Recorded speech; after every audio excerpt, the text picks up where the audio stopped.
Hi, my name's Andrew Wands, and this is for American Literature since 1865, and this is about the Wasteland and Ezra Pound edits, and it's on how Ezra Pound and T.S. Eliot combined to make what is known as the greatest literature of the modern century, the Wasteland.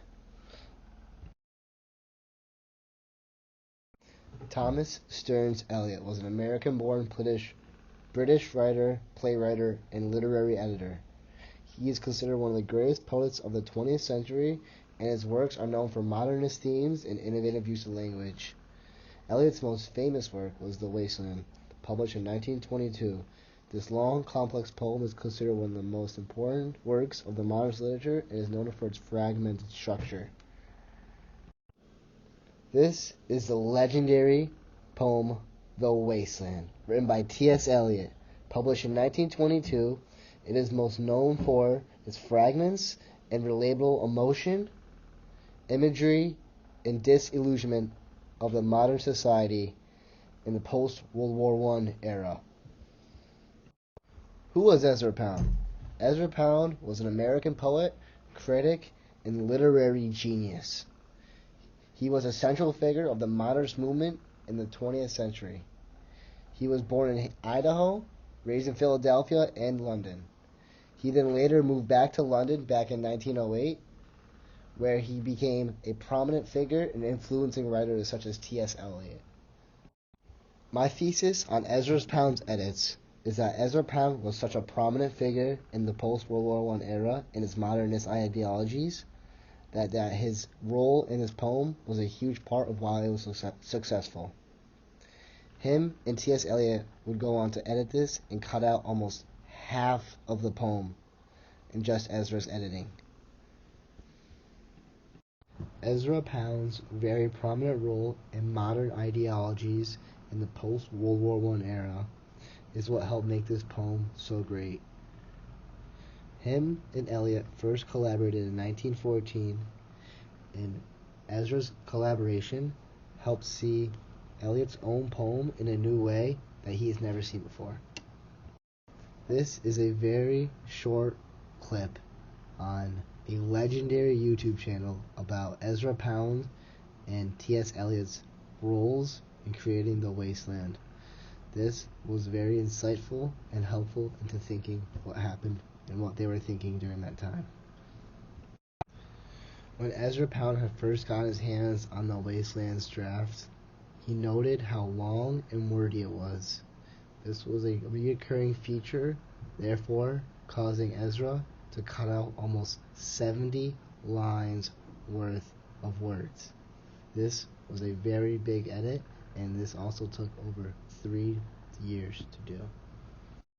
The primary source I chose to quote Ezra Pound's annotations came straight from the draft and his writing on the side of the paper.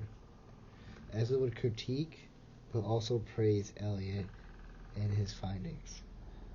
Ezra had a keen sense for sentence structure, and that helped tighten up the poem immensely. These are actual pictures coming straight from the editorial pieces and draft from The Wasteland. As you can see, there was a ton of markups and annotating done by Ezra Pound and fellow editors. This would help make the poem to what it is today. This is a continuation of Ezra Pound's editing on the draft. As you can see, we can see his editorial skills and prolific insight into this poem. The word "stet" means let it stand, also meaning that segment is good to Ezra.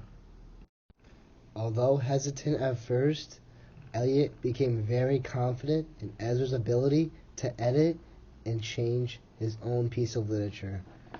This was a very trustworthy thing to do that started a friendship foundation that would go on to change many pieces of literatures. Not only did Ezra help contribute to this legendary poem, The Wasteland, but also T.S. Eliot's own wife, Vivian Highwood Eliot. She played a crucial role in helping publish and edit the final piece.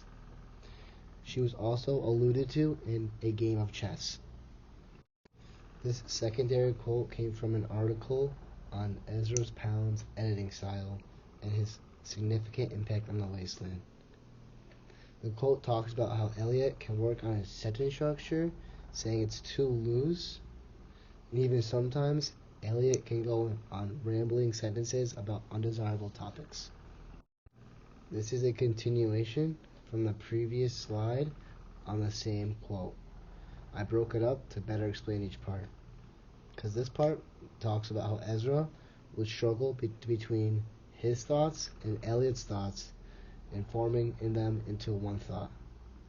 This would prove to be difficult, but in the end, worth it. The Wasteland, being released post World War I, proved it to be a remarkable and relatable piece of literature in that time. Ezra Pound's modern idealistic ideologies would help shape how people thought in that time. This offered a time and place for people to be safe.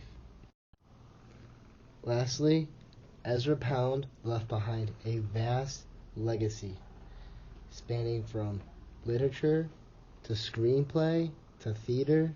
He did it all. He was a very progressive and transgressive person who wanted change and viewed the world as a different.